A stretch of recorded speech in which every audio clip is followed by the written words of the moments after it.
Ulasan Media.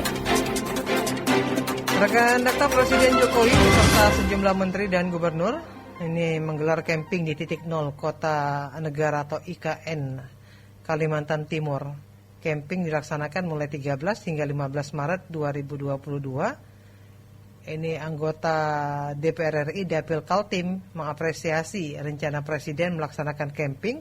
Namun ia juga mengingatkan rombongan Presiden untuk tetap siaga dan waspada terkait dengan keamanan di hutan. Sebab menurutnya pohon yang ditanam di sekitar lokasi camping itu merupakan tanaman industri. Kita akan membahasnya dalam ulasan media pada pagi hari ini bersama dengan wartawan senior sekaligus penulis buku autobiografi Cahya Gunawan. Assalamualaikum Pak Cahya. Waalaikumsalam warahmatullahi wabarakatuh. Selamat pagi Mbak Siva. Pagi di Mekah masih dini hari ya Pak? Iya Mbak Siva, sekarang ini hari Senin. Dini hari kurang lebih jam 2:30 di sini Mbak. 2:30. Pak Cahya, mungkin sebelum kita membahas terkait dengan camping IKN ini bisa diberikan gambaran tidak seperti apa sekarang ramainya pelaksanaan umroh, dan untuk Indonesia sendiri ini ada ketentuan-ketentuan baru tidak yang diterapkan oleh Arab Saudi Pak? Iya Mbak Siva, jadi seperti sudah diketahui oleh masyarakat dunia, terutama umat Islam, sejak 5 Maret 2022, sejak hari Sabtu, pihak kerajaan Saudi Arabia sudah tidak lagi menerapkan protokol kesehatan yang terkait dengan pandemi.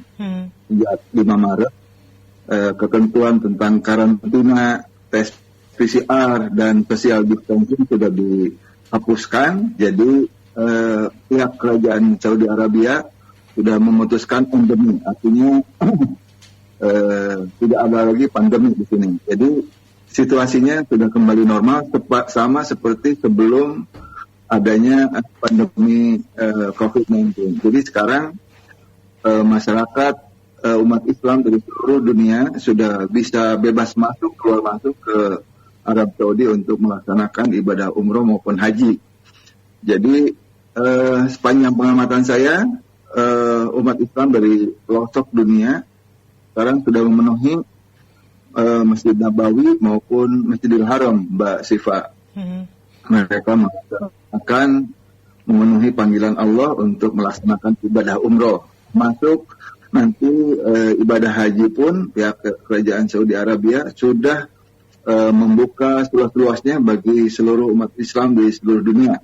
Cuma sampai sekarang berapa besarnya kuota haji akbar untuk Indonesia belum ada berapa disebutkan. Cuma dalam pengalaman sebelumnya, di tahun-tahun sebelumnya, sebelum adanya pandemi itu, jatah ibadah haji Indonesia kurang lebih 200.000. Nah, nggak tahu nih pada tahun 2022 ini apakah ada kenaikan atau tidak.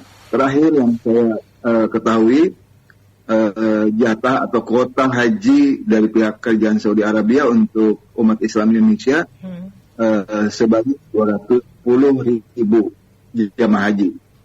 Mudah-mudahan ada kenaikan jumlah kuota haji dari pihak kerajaan Saudi Arabia untuk tahun ini kepada umat Islam Indonesia, sehingga umat Islam Indonesia yang sudah banyak yang ngantri bisa lebih banyak lagi yang mendatangi tanah suci di Mekah maupun di Madinah. Saya kira itu perkembangan terakhir, Mbak Siva. Iya, kita luar biasa nih mendapatkan update berkala dari Pak Cahya ya. Ini juga mungkin menjadi gambaran bagi para calon jemaah yang sudah rindu dan sempat tertunda ya Pak untuk melakukan umroh atau juga haji. Iya betul Mbak Siva. Jadi banyak umat Islam di seluruh dunia termasuk dari Indonesia yang tertunda karena adanya pandemi selama 2 tahun, antara 2020 sampai 2022. Tapi alhamdulillah sekarang kembali kerajaan Saudi Arabia sudah membebaskan umat Islam untuk bisa memenuhi panggilan Allah melaksanakan ibadah umroh maupun ibadah haji nanti. Baik, Pak, kita membahas tentang satu hal yang sekarang ini juga menjadi perbincangan selain logo halal yang baru ya. Ini di mana Presiden beserta Menteri melakukan camping di IKN.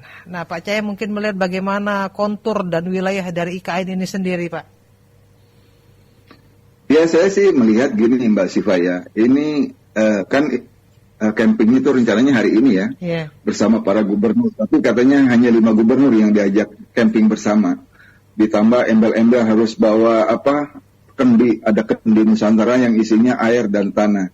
Dan ini jelas sangat mengindikasikan adanya praktek musyrik dalam kegiatan camping ini. Jadi alih-alih mengatasi problem masyarakat yang real, misalnya kayak seperti minyak goreng dan yang lain-lain, tapi justru Presiden lebih menonjolkan hal-hal yang tidak perlu.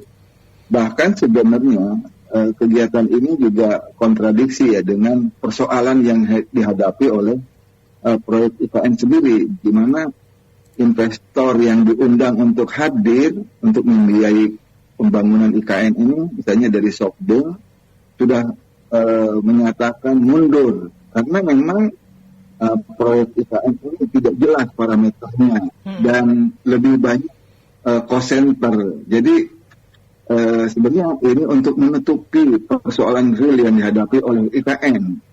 Jadi bukan hanya kalangan di dalam negeri, para ahli lingkungan, ahli tata kota, dan yang lain-lain yang mengatakan bahwa IKN ini tidak layak secara proyek maupun landasan-landasan konstitusinya juga gitu untuk memindahkan ibu kota ke sana.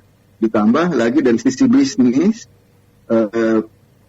lembaga pembiayaan seperti SoftBank dari Jepang ini kan sudah menyatakan menarik diri karena memang parameternya tidak jelas. Artinya secara bisnis kan kalau suatu negara mengundang investor itu kan melihatnya parameter investasi.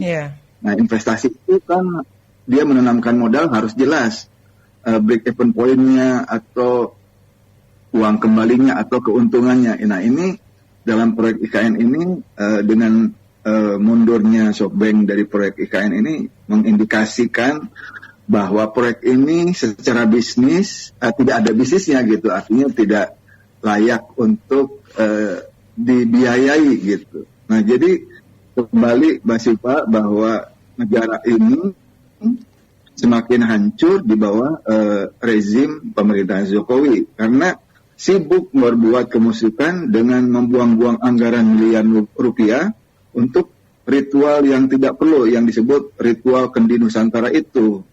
Jadi bukannya menentukan kondisi negara dan kesejahteraan rakyat, justru pemerintahan ini melaksanakan hal-hal yang tidak perlu. Ini kan banyak persoalan nih menjelang puasa ini yang harga-harga naik, bukan hanya minyak goreng, tapi juga gula pasir udah mulai langka sekarang. Juga ada persoalan-persoalan lain, misalnya ada kasus Densus yang 88 menembak terduga teroris gitu. Nah, ini banyak persoalan lagi. Nah, belum lagi ada teroris OPM yang ini juga persoalan lama di Papua gitu. Jadi saya kira masyarakat semakin melihat apa yang dilakukan pemerintah ini seperti menutupi persoalan real yang dihadapi negara ini, termasuk persoalan real yang dihadapi dalam proyek pembangunan ibu kota negara baru di Kalimantan tersebut. Gitu.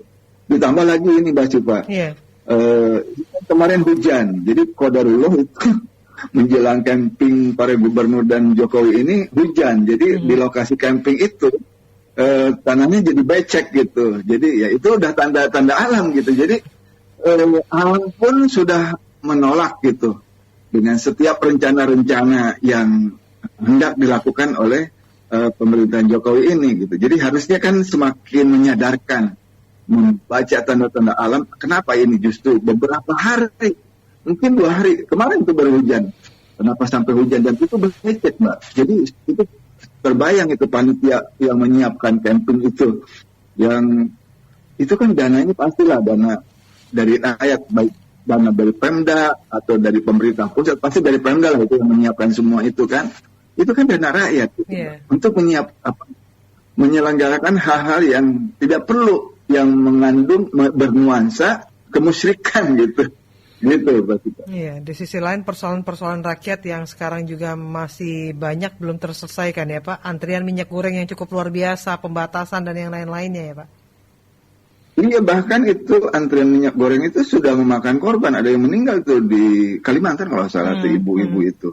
Coba, aku kan itu dulu persoalan urgen. Jadi ini kan kalau dari pernyataan Menteri Sekretaris Kabinet ini menyebutkan bahwa Presiden sudah paham tentang persoalan minyak goreng. Ya bukan soal pahamnya, masyarakat sudah lebih paham. Yeah. Persoalannya pemerintah itu harus memberikan solusi konkret gitu. Jadi bukan hanya paham itu masyarakat atau pengamat cukup paham. Yeah. Tapi tugas pemerintah itu mengatasi persoalan yang dihadapi masyarakat, bukan sekedar memahami, tapi bisa solve the problem, bisa mengatasi jalan keluarnya gitu, Mbak Siva. Baik, Pak Cahya, terima kasih sudah bersama Dakta. Kapan pulang ke tanah air, Pak?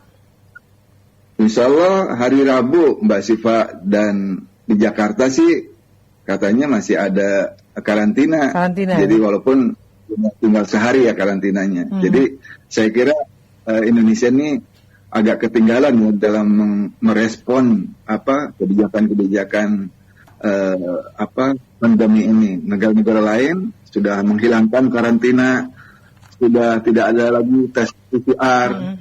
Ya sekarang Indonesia sudah bebas ya melakukan perjalanan domestik, tapi masih ada kegiatan karantina. Jadi saya kira ini juga masih itu menunjukkan bahwa respon di negara kita ini masih dibilang terlambat mengantisipasi pandemi ini gitu. Baik. Orang lain, negara lain sudah masuk ke tahapan endemi, sudah tidak ada lagi karantina, ada lagi PCR gitu. Baik, titip doa yang banyak untuk bangsa ini Pak, semoga Allah berkahi mumpung di sana Pak Cahya ya. Ya, semoga bangsa kita diselamatkan dari kehancuran dan semoga para pemimpin negara kita diampuni segala dosa-dosanya, diberikan petunjuk dan hidayah oleh Allah, dan semoga rakyat Indonesia bisa menjadi negara yang baldatun urban gopur. Amin. Terima kasih Pak Cahya, sehat selalu Bapak. Assalamualaikum warahmatullahi wabarakatuh. Waalaikumsalam warahmatullahi wabarakatuh. Ulasan Media. Wartawan senior sekaligus penulis buku autobiografi Cahya Gunawan.